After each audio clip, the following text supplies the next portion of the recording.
You're with Thomas Wilder, and we're talking about military culture, the transition from active duty to civilian life. From Montreat College, CN630.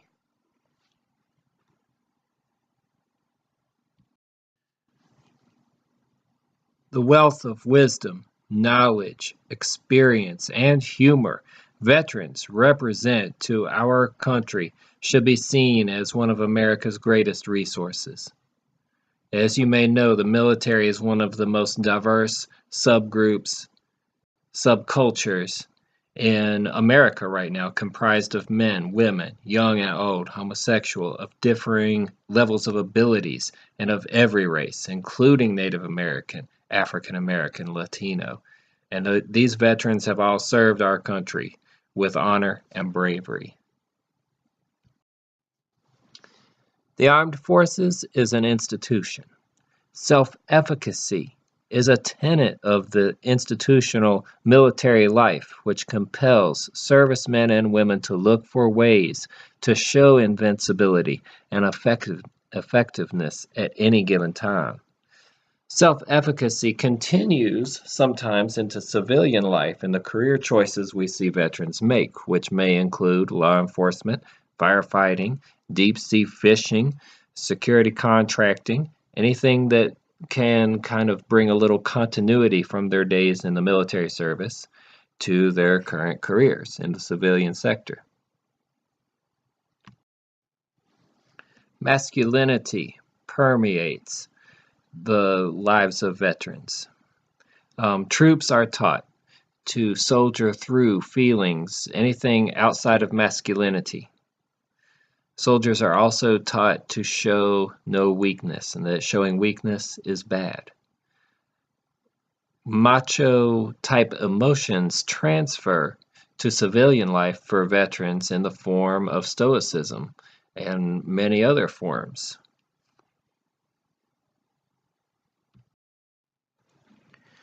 Masculinity can be a barrier for veterans' admission of vulnerability. Masculinity may also cause veterans to refuse services from the VA. Macho veterans may also insist on living a rough life, such as homelessness.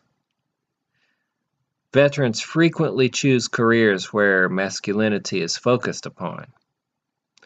One of the institutions within armed forces is masculinity.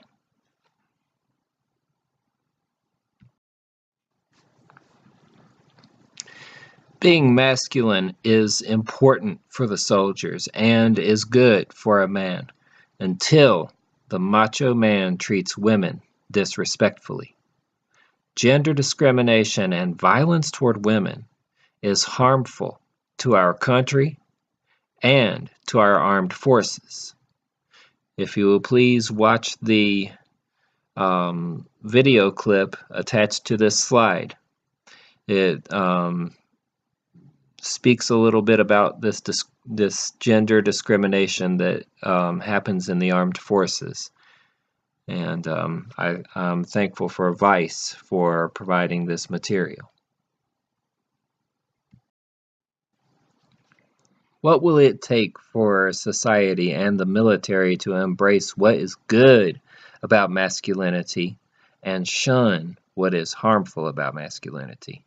Clearly, the impact of war and military institutionalization has lasting effects on both men and women who serve with courage and honor in our armed forces. Let's hear some more about this struggle and this culture.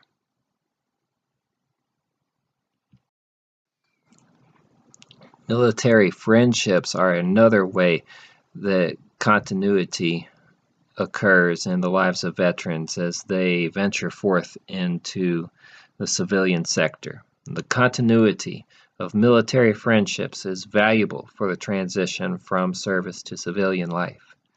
Military friendships run deep And although veterans do have to adopt an I mentality rather than a we mentality, military friendships provide some profound continuity for veterans who are seeking to maintain some of the we mentality they thrived under in the military.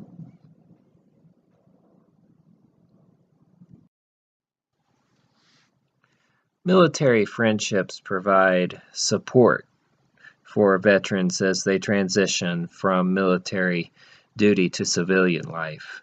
And counselors would probably be wise to encourage these friendships. With a client at intake who is a veteran, find out about their social network. Military friendships can help veterans feel less isolated, and it reminds them that someone who has experienced similar things is out there, and they can learn to care for each other and support each other. If there are barriers to friendships, explore these barriers with your client. If the client who is a veteran has no friends, explore that too.